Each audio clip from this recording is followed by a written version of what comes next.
Hey guys, welcome back to another Gaming Memories video. Here we will be looking into the first of a series of PS1 racing games that were only seen in Japan. And we will be looking into the different styles of racing games that were available within the region that never saw a release outside of Japan. And we will look at the unique differences, quirks, pros and cons of each of the games, to highlight a lot of the unique features of each, to give you an idea of what they're about, and also to share knowledge about each title that you may not have even known existed in other regions. So before we get into the games in this video, make sure to leave a like on the video and subscribe to the channel, while also hitting the bell icon, as there will be future videos in this series with other games that were also released in Japan only. And also be sure to share the video with other fellow gamers, as there are others out there that would also love to know more about these unique and quirky games that were released only in the Japanese region. So let's dive in. Released in late 1996, Super Technic Challenge is a unique drift style racing game that focuses on drifting style elements more so than out and out racing compared to similar games within the PlayStation racing genre. The game consists of a number of different events in which you can compete, all with the aim to try and be the leader on the drift leading boards, where you can get access to a number of classic JDM and licensed cars from various manufacturers, the likes of Toyota, Mazda, Nissan and so forth, with the ability to be able to unlock additional features, gain access to various upgrades and parts that you can utilize to further increase the power outputs and overall handling characteristics of each car in the game as you progress through play. And with the game being released in 1996, the game also does have fairly decent graphics for its time period that actually does showcase what the PlayStation was actually capable of for that time. So if you're looking for something a little bit different and you're into drift style racing and want a more adequate challenge compared to other racers on the system, this might be actually worth looking into, so feel free to go and check it out.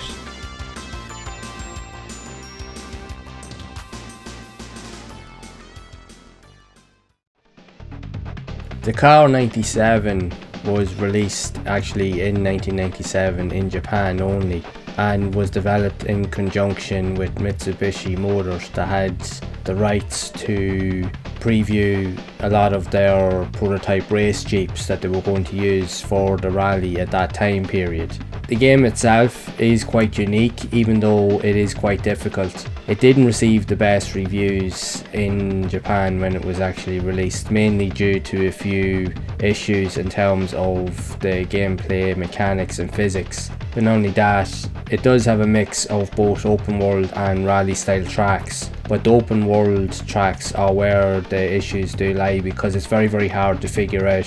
where to actually go, even though you're doing checkpoint races. But the fact is there's a lot of screen tear, and elements of the environment don't show up really until the last minute, until you're also on top of it, and this can cause a lot of confusion in terms of where you actually can go. But at the same time, it actually does have its own unique quirks, and it is definitely something a little bit different. And if you do want to play something that's quite unique and rare and that actually is going up in value, this may be a good opportunity to actually experience something that is very different, that was only seen on the PlayStation in Japan and not outside of it.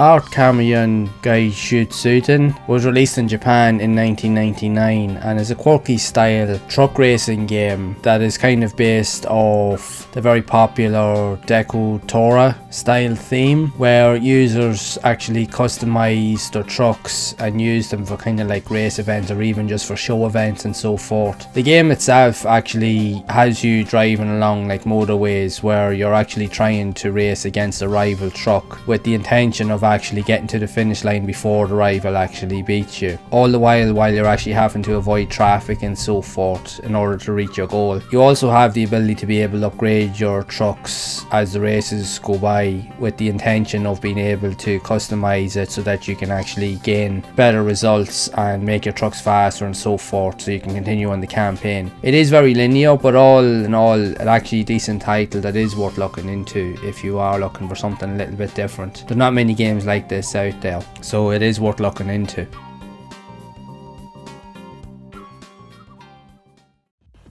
Meisha Retsuden is quite a unique and quirky arcade style racer that was released for the PlayStation in 1997 and was exclusive to Japan only. But the difference with this game compared to other racers on the system is that the game focuses on cars from the late 60s and early to mid 70s that were exclusive to Japan also, mainly from brands likes of Toyota, Nissan, Mazda, where you can drive a lot of iconic and highly sought after classic cars from that region that were highly popular at that time. So the game focuses on being able to race a lot of these classic cars on racetracks where you compete in your typical style races, where you're racing through different types of classic tiered championships. You start off from low level with lower powered cars and small coupes, all the way to more higher powered likes of sports cars such as the iconic Toyota GT3000. And there are a lot of cars in this game that a lot of car enthusiasts probably don't even know about, as they were exclusive to the Japanese region. But not only that, a lot of people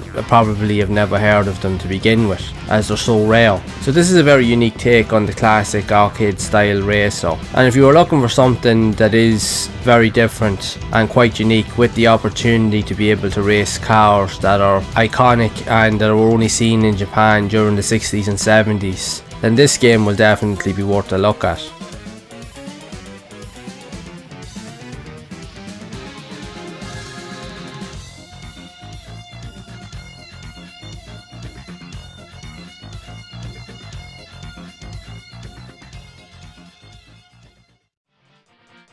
Released in 1998, Buckle Up is actually a very quirky and quite obscure and unique title that was released for the PlayStation only in the Japanese region. The game actually uses open world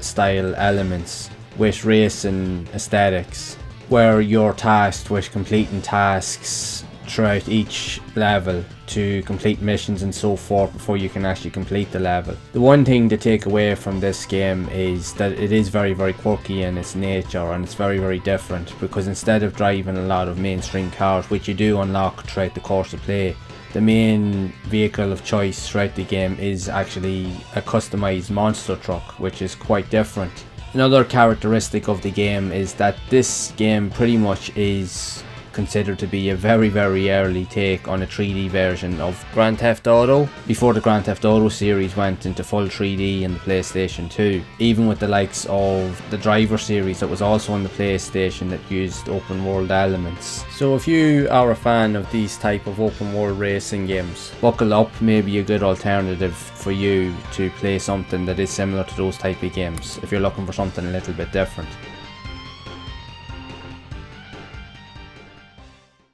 Advan Racing was actually released in 1998, and although it was only seen in Japan, it was part of an incredible lineup of racing games that was actually released in that year, as you had the likes of Gran Turismo, there was Colin McRae Rally, Need for Speed 3, Hot Pursuit, among other high quality and pretty much some of the best racing games ever in the history of video gaming at that time. So there were so many different variations of games to choose from, and Advan Racing actually takes a lot of the concepts from a lot of those different types of games, mainly Gran Turismo, and implements it into its own style. It also takes a lot of aspects from the likes of the Toka series and other style games that were also released in Japan around that time period, all based around the popular touring car championships at that time, where you were driving around in heavily modified cars from different types of brands, from the likes of Toyota, Mazda, anything even up to European cars likes of Alfa Romeo and the like.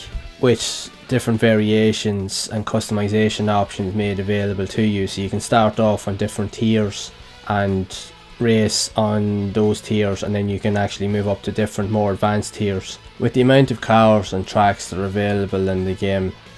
does possess a lot of content that is enjoyable for racing enthusiasts, and if you are into more simulation style racing with a hint of arcade thrown in for good measure, Advan Racing may be one maybe worth looking into if you're a fan of Japanese racing games on the PlayStation.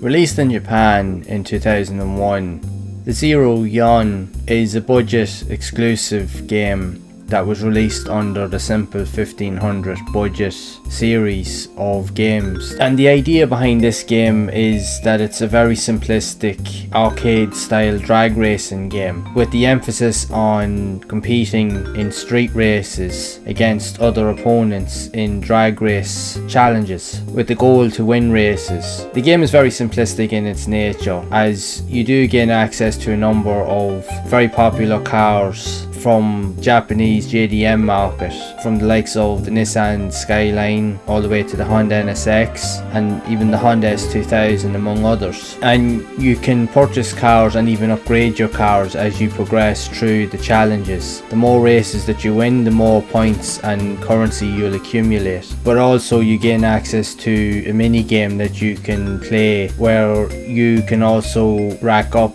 more currency from completing the challenges inside of the mini game. That will also help you to earn enough currency to be able to further improve your cars or even buy new cars so that you can get further into the game and win more races, so that your races will become gradually easier over time. As it is a budget friendly game, it is very simplistic in its nature. It's very easy to pick up, it's very easy to play. Even though the language is in Japanese, it won't be too difficult to find your way around to gain access and to figure out how to play the game. So if you're looking for a very simplistic styled arcade drag racing game that was released only in Japan on the PlayStation, then the Zero Yon might be worth checking out.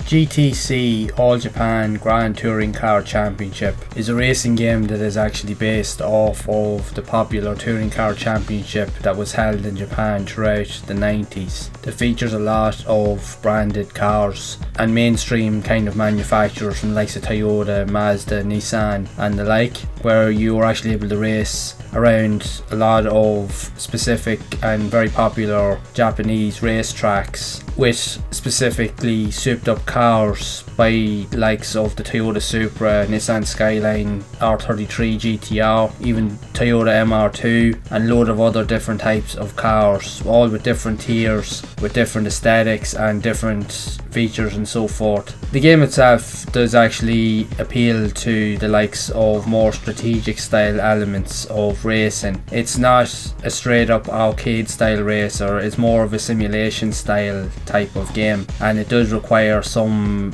finesse and skill involved to be able to gain any sort of lead or traction within races in order to win. But all in all, an enjoyable game, and it is worthwhile actually checking out if you're looking for something a little bit different in these style of racing games.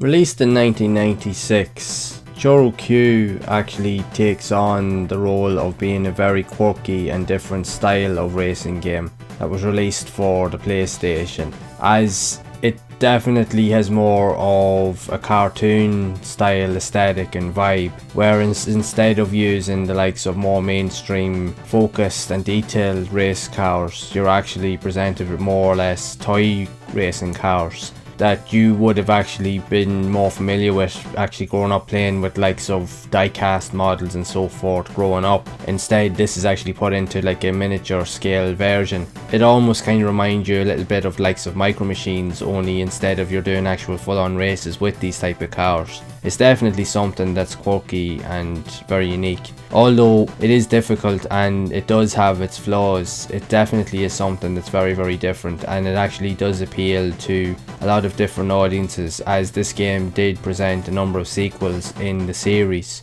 as it was highly popular in Japan. And for obvious reasons, as you can see, people do love this kind of quirky, kind of like cartoonish, almost innocent style nature to games. So if you're looking for something that is quite different and quite obscure and even quite unique at the same time, Choro Q may be something worth looking into.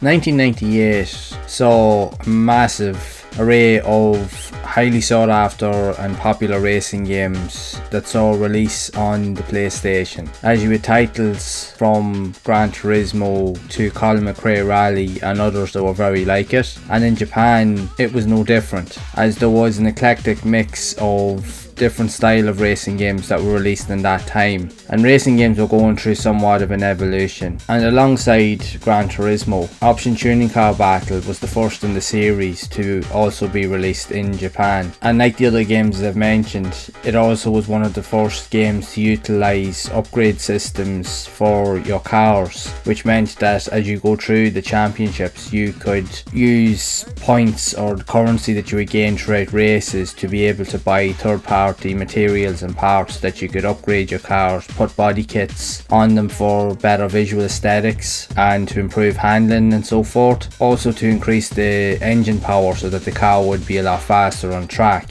So this added a whole different element to racing games as we started to see it, and the sequels that followed kept to a similar aesthetic but changed the graphics visually. So if you're looking for a quite unique arcade style racer that was released in Japan where you can upgrade your cars, and if you like all the intricate pieces of being able to change the cars in different ways to suit your own style, then the first in the Option Tuning Car Battle series is definitely worth a look at. So here we have taken a look at only a handful of racing games that were released in the PS1 in Japan only, and we have barely scratched the surface of the amount of games that were released in that region, as there is yet more to discover and more to experience. And if you'd like to see more of these PS1 racing games that were only seen in Japan, then make sure to leave a like on the video. Again, subscribe to the channel and hit that bell icon to be notified of future videos in the series. Also be sure to share the video, and I'd love to hear your feedback of the games in this video and what did you think of them. Did you know that they existed, and if so, have any of you played them, and what did you think of them? Be sure to share it down in the comments below, and make sure to check out the next video in the series, as I will be showing a lot more of these unique and rare racing games that were only seen in Japan. So as always, make sure to keep playing those classic games and enjoying them, and keep those gaming memories alive.